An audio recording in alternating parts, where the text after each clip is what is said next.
Hi, this is Joe Vest. I want to do a tool review of CredBandit. This is an in-memory mini-dump implementation written as a beacon object file. Let's take a look.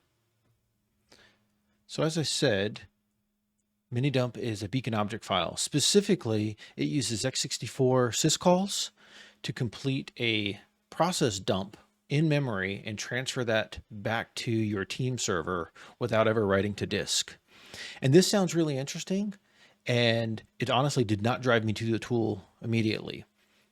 You could argue this is another mini dump implementation, but really what drove me to this was looking at how Beacon and team server communications were hacked by overriding the Beacon output aggressor function and utilizing the Beacon object file printf function. So before we get too far, let me talk about that. So Beacon object files have a function printf and a call, the callback output. This is a way to have your beacon object file send a message. So in this case, you can see hello world is sent back to the beacon. Normally you would see this in your beacon console. What was interesting about this, I'll call it a hack or a clever way of implementing some new transportation of data, is this callback output can be used to move data. And this is what's actually used in this project to.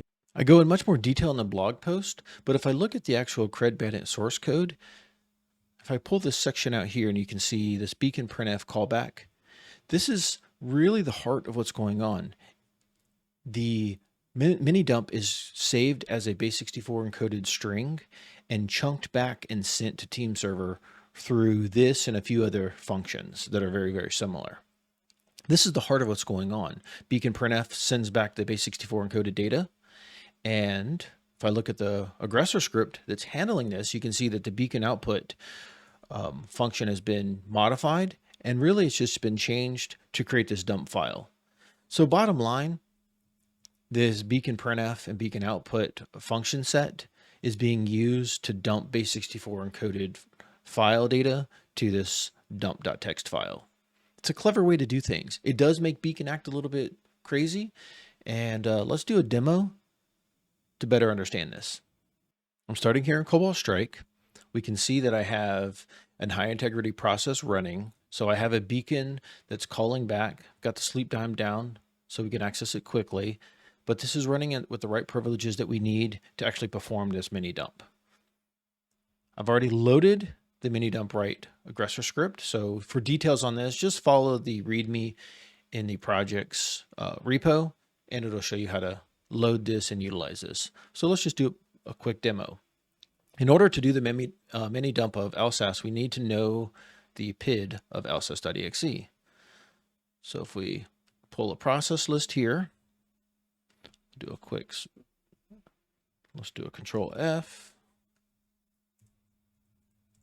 look for LSASS. So we see LSASS's PID is 644. So now we see CredBandit is already loaded. All we need is the PID of LSASS. We start to run this now. While that's running, let's watch this dump file that's being created.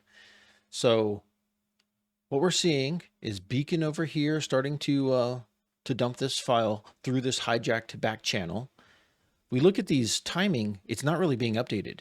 This is because the beacon is acting a little crazy as the BOF is generating this data. But we do see the data is being transported over that back channel to this dump file. So beacon will be in this weird locked up state as this BOF is running for a couple minutes or so, as it downloads all of this information. So let's give that a minute or so and see what happens.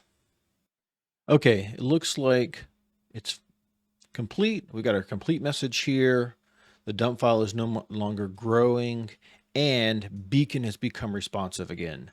So it looks like we have something here now. So what is this dump file here? Let's take a look at that.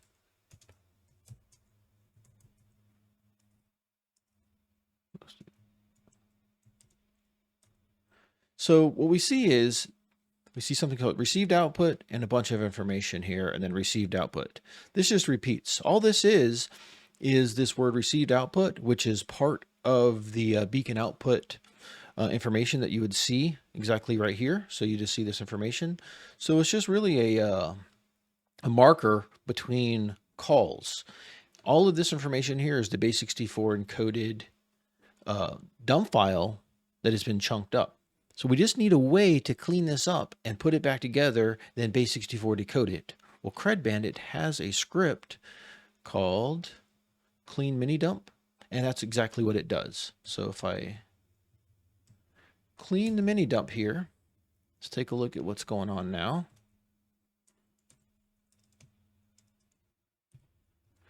We now have new files here. So we have this dump file as well. So we have the text files and the dump file. I've got two because of a prior run that I did. And if you look at what we've got, when I look at what's in there, we actually have the mini dump. So the mini dump is a known file format.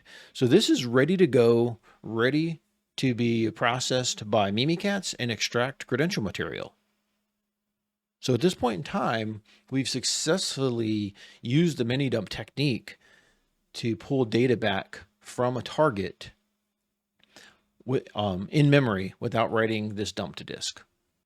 Let's finish this off by extracting the credential material from Mimikatz. So let's open Mimikatz. We want to point to the mini dump file by saying, so I've already copied this file over to this target.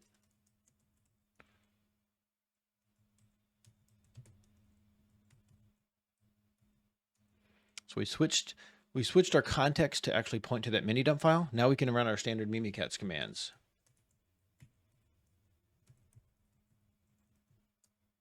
And we get data back. So we can see that we are able to extract that information. So this actually proves that not only were we able to extract LSASS, but we can extract LSASS and have it processed by Mimikatz. So at this point in time, we've successfully completed this technique. I hope you found this helpful. Details and links are in the video's notes. Good luck and happy hacking.